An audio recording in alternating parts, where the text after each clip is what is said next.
Hey there folks, welcome back. Today was round 7 of the 2019 Formula 1 Championship in Canada, and the Circuit de Gilles Villeneuve really turned up a bit of a lively post-race. Now, qualifying and practice had some interesting moments. Lance Stroll was racing point catching fire, before later getting eliminated in Q1 for the 11th time for him in succession. Not exactly the best start to a home race weekend, though as we see later in the race results, he managed to turn around to get a couple of points out of it.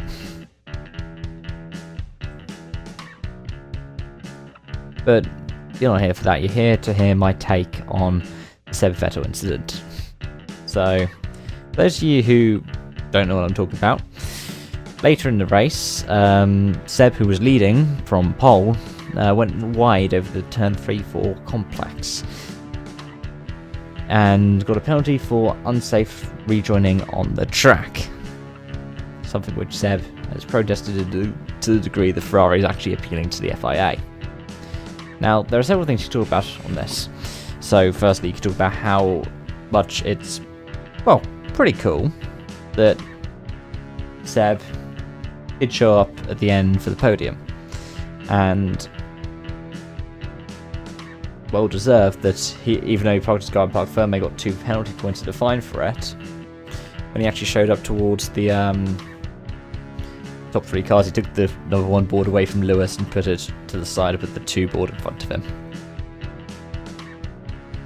Now, there are several things about this incident. So firstly, my view, unsurprisingly, given I'm an F1 fan that just want to see one team dominating and dominating and dominating, it is the kind of thing that kills a lot of the vibe in the sport. That's why you saw Lewis getting booed on the podium. Not saying that that's definitely not deserved for him, but it's something that just undermines what the sport kind of was. In that kind of area, it's not really easy to safely rejoin the track, especially if you lost control rejoining the track. It wasn't necessarily unsafe to say, because how easy is it to drive a car on slick tyres across grass? Honestly. But at the same time, you can see sort of where they're coming from. They're like, well, he came back on and Lewis had to brake. Lewis would have to brake if he was overtaking a car and lapping them in that area. Also, the way I see it, they weren't up alongside. This is the way that I'd interpret it. If there was a problem where they were like up alongside and not following each other with a slight distance, but about less than a second, but still distance enough, then definitely a penalty deserved, because it would have meant that Lewis would have probably had a crash. In theory, Lewis could have gone to the inside. I'm not saying that he should have done. I'm not saying that he shouldn't have done. But in theory, he could have done. So, the way I see it, again, I can't say I'm a pundit or an expert or a steward. And to some degree, we have to respect what the stewards have said. It shouldn't have been a penalty. In my opinion, but of course I might be wrong. Sorry about the slightly up there. It's very late at night and I've been trying to do this for several takes whilst messing up massively. But I think the key point for me here is that whilst you can't necessarily blame Lewis, Toto Wolff, Mercedes for it to begin with, they still done something about it. Now, this is something that I said similarly in Bahrain when Leclerc had the turbo failure, and it was like, oh, it was such a shame. He deserved it.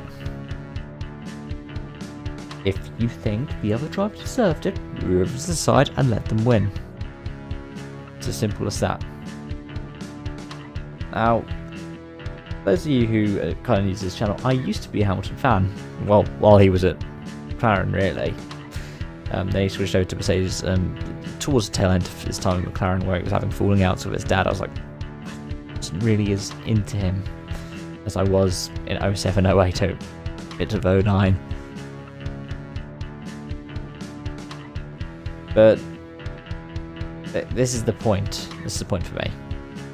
If Lewis actually cared, if he actually thought Seb deserved it, he would have moved to the side. He could have done that and still finished second, because there was enough of a gap. It was probably only a couple of seconds, but there was enough of a gap for him to sit more than 5 seconds behind Vettel and still finish ahead of Leclerc. And then it would have been making sure that this is the first race Mercedes didn't win this season, instead of it being just the second race that didn't get a 1-2 in.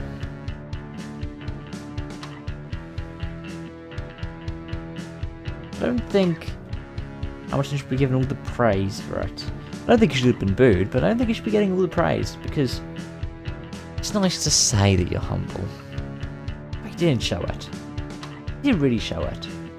Then he was like, yes, I won.